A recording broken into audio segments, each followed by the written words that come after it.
Intoxication is the nature of the moon. May 10th is a special Purnima or a special full moon day because it's called Buddha Purnima. This is the day Gautama the Buddha got enlightened. You know this? This year it's on 10th of May. This full moon day is the day Gautama the Buddha got enlightened. There are many aspects to his life. The most important aspect is that he is a Buddha. That's not his name. His name is Gautama Siddhartha, but he is a Buddha. Buddha means he transcended his intellect. Bhu means buddhi, dha means dada. Buddhi means the intellect, dada means one who is above. One who is above his intellect is a Buddha. One who is in his intellect is a non-stop suffering human being. Something happens, they suffer, nothing happens, they suffer, whichever way. That is, if you're below the mind, we call them Buddhu. You're missing the point. If you're above the mind, you're a Buddha. If you're below the mind, you're a Buddhu. If you're in the mind, you're non-stop suffering.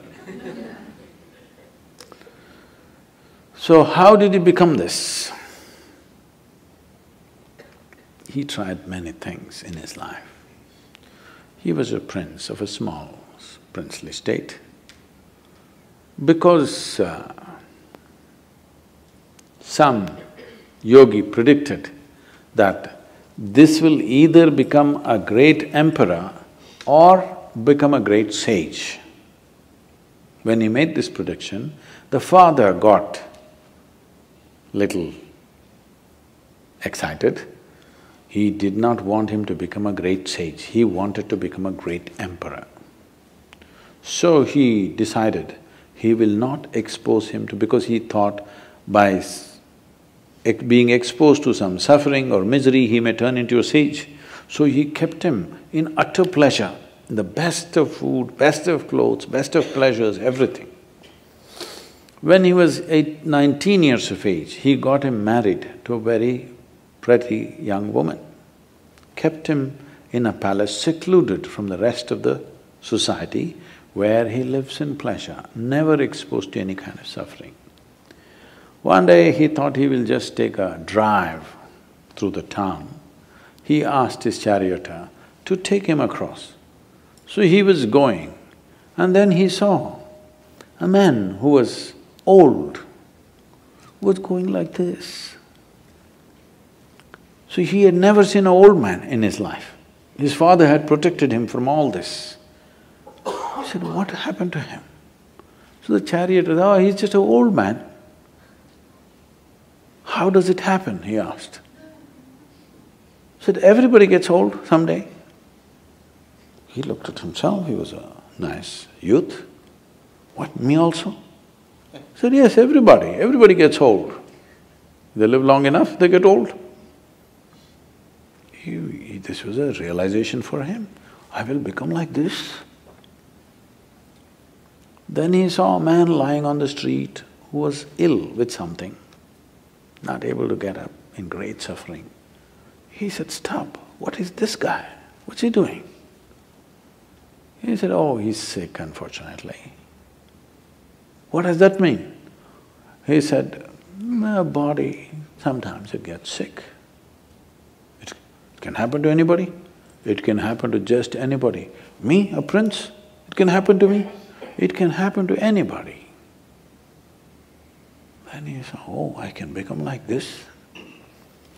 Then they were going further, he was completely disturbed by this. Then he saw a funeral. They were carrying a dead body of a man. What happened to that guy? Oh, he just died, that's all.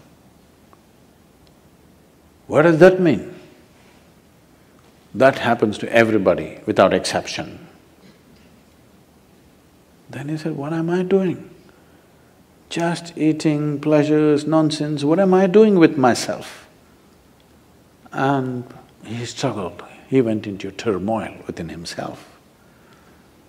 this suddenly being a prince and these pleasures and all this palace suddenly broke apart for him, and he started looking, what is the point of all this? This is going to get old, this may get sick, for sure this will be dead. What am I investing my entire life in this? But by then he had an infant boy. He looked at his wife and his child, this loving wife and this lovely little baby. He could not leave. He struggled and struggled and struggled. By then, a little over 1.25 years passed. When the boy was 1.5 years of age, he could not hold it anymore. In the middle of the night, like a thief, without telling anybody, he slipped out of the palace and left for good. He went in search, I want to know the truth about this life. He went from school to school.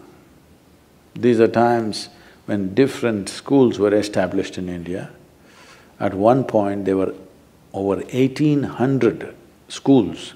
I'm saying not just institutions, 1,800 different ways of doing things, 1,800 different varieties of yoga. Not the kind that you're seeing in California, somebody doing like this, somebody doing like this, really intricate expressions. It is like how the medical science is becoming today. 25 years ago, you wanted a medical checkup, all you needed was your family doctor. Today, for every part of your body, there is a doctor. A few years ago, I had a knee injury. I was playing soccer and I broke something in the knee. And I was all packed up and I was speaking.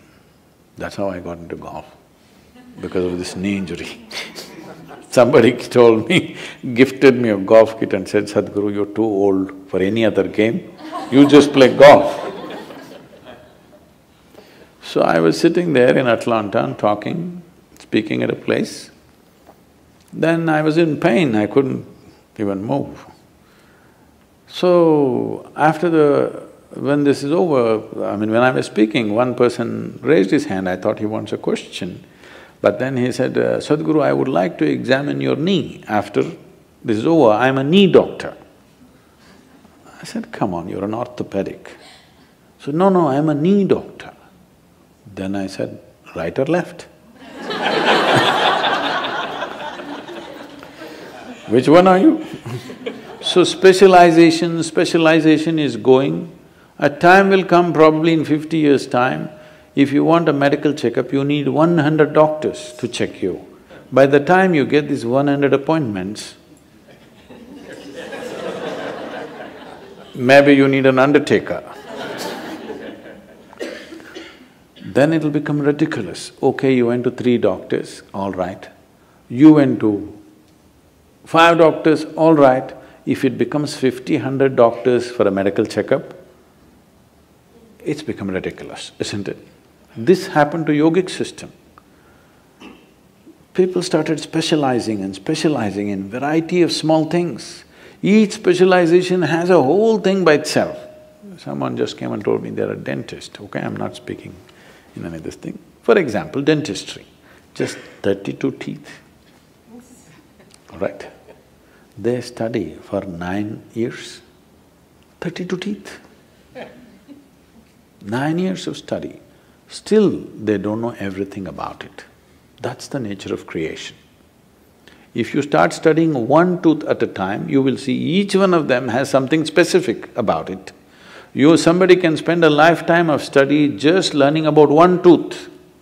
Just see if you had 32 dentists to look into your mouth. Disaster you are, isn't it? So as specialization happens, when it crosses a certain point, it'll become ridiculous. This happened to yoga. It crossed that point where 1,800 schools, different specializations of yoga happened. So that is when Patanjali came and kind of assimilated everything into Yoga Sutras to minimize this expanse that was growing endlessly. So when Gautama came, it was post-Patanjali, but Still there were many things. So he went from school to school. He pursued 8 different forms of samadhi.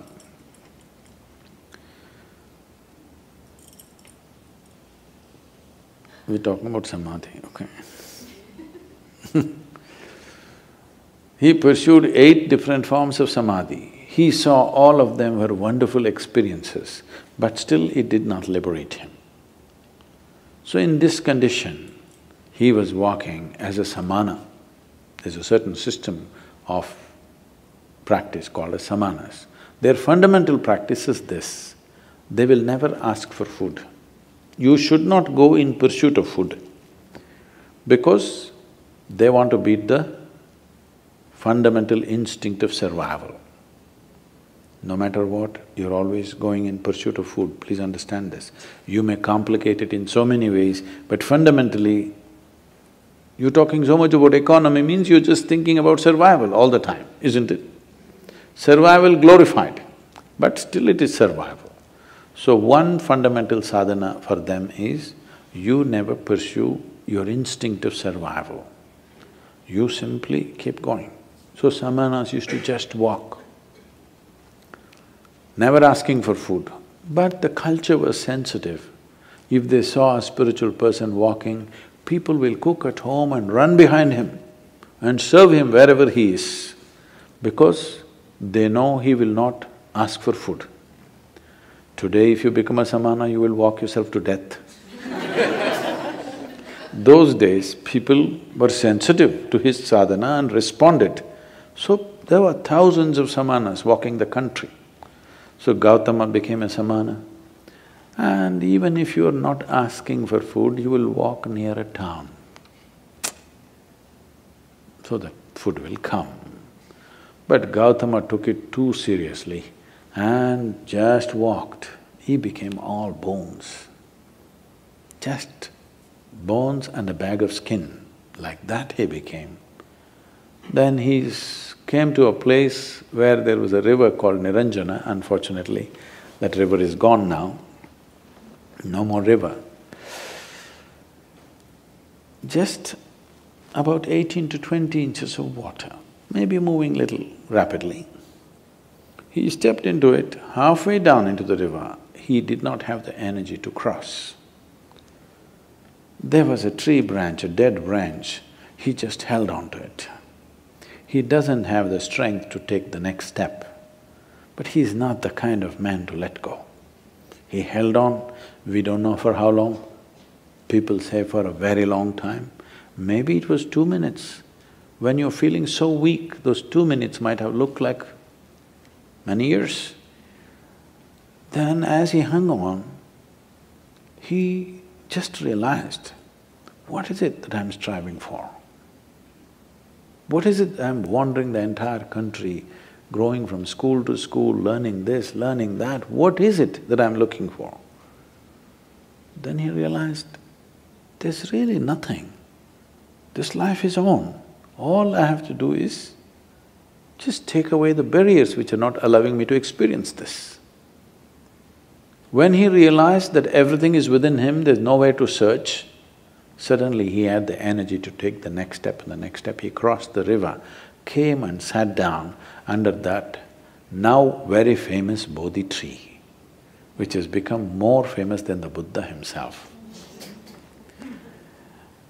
A part of the tree, a remnant or a progeny of the tree still exists in Bodh Gaya. And he sat under the tree. It was this full moon night which is coming now, on 10th of May. He sat there and he sat there with this determination. Either I must see the ultimate nature of my existence now, or I will sit here and die. I will not open my eyes till I know this. Once he made that resolve, because the only problem is there is no resolve. Every 2 minutes, your intentions are changing. If you are totally on, to know what is within you, how long should it take? It should happen in a moment, isn't it? because there's no distance to travel. Time is a quantity which is necessary only when there is a distance to travel, isn't it? If there is no distance to travel, if I ask you, how long does it take for you to sit here? You're already sitting. It's already there. It doesn't take any time. So you are already alive and on. It doesn't take any time for realization because you don't have to do anything particular. When he saw this, he was fully enlightened and the moon was shining. And he had not eaten for many months on end properly, years, actually 4 years he was a samana. And people around him, he had gathered about 5 disciples, I think. These guys thought he's real because he doesn't eat, he's really rigid. And they saw he's in some state, exuberant state, and they could see the light on his face. Then they were waiting for him to open his eyes and give the teaching. He opened his eyes, looked at them, smiled and said, "Cook something, let's eat." They were totally disappointed, they thought he's lost it. They walked with him for 4 to 8 years when he had nothing but torture. When he got enlightened, they left him because they wanted to hear something severe. He said, "Cook something, let's eat. We've been wasting our time."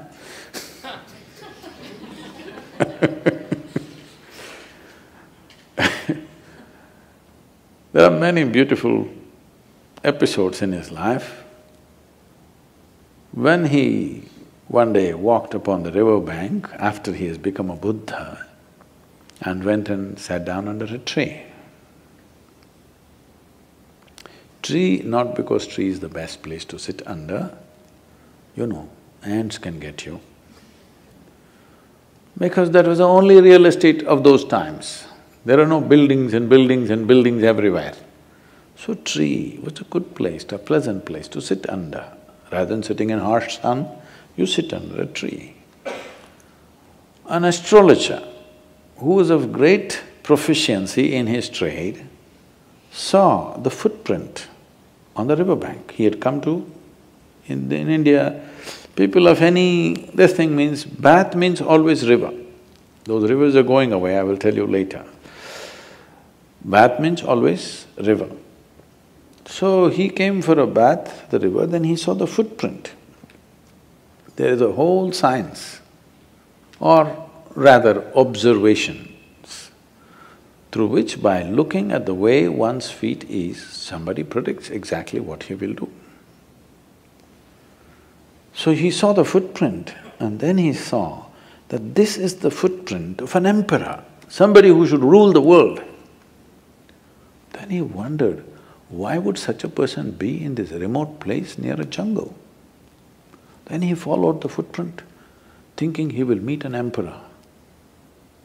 Then he saw this monk, Gautama, sitting under a tree. Then he looked at this, he thought either my astrology has gone all wrong, or I'm being fooled, or I'm in some kind of a hallucination. What's happening here?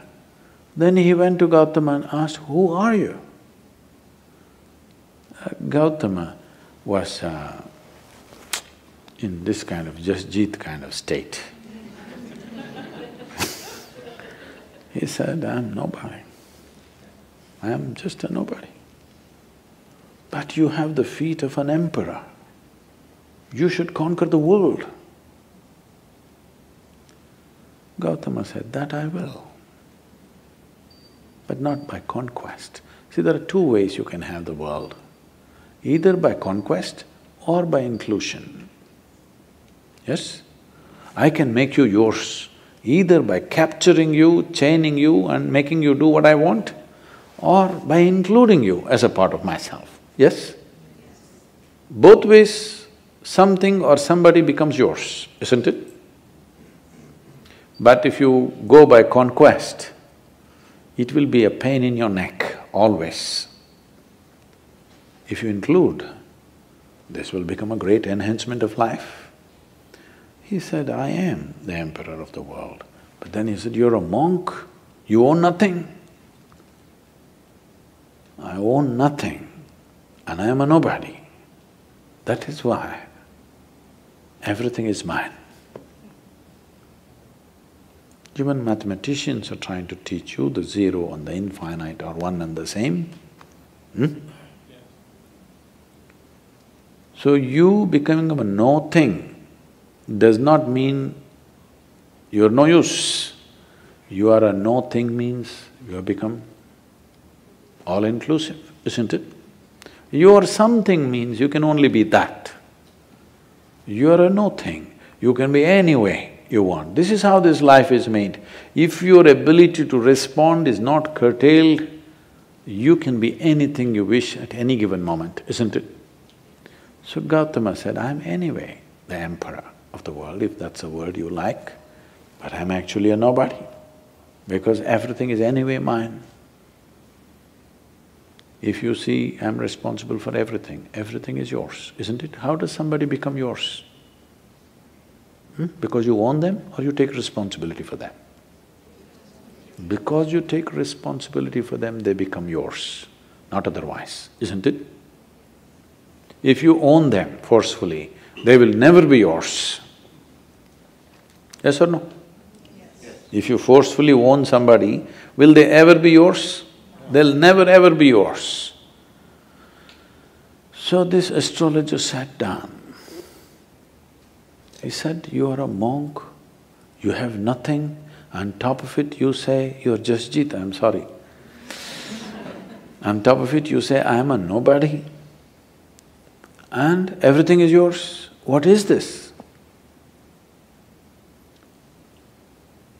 Gautama said, you come, I have a way for you. You are busy making predictions of life. I have a plan.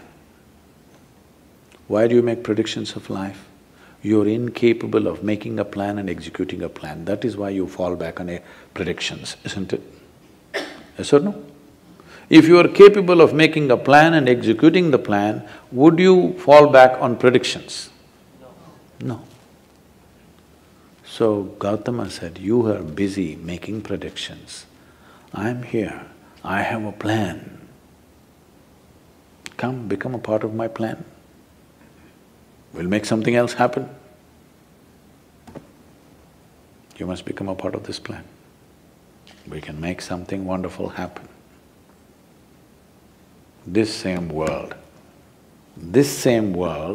can be turned into paradise if all of us go by a paradise plan, isn't it? Yes or no? Yes. The question is only, do that, because between a possibility and a reality, there is a distance. Or do we have the courage and the commitment to walk the distance? That's all it is.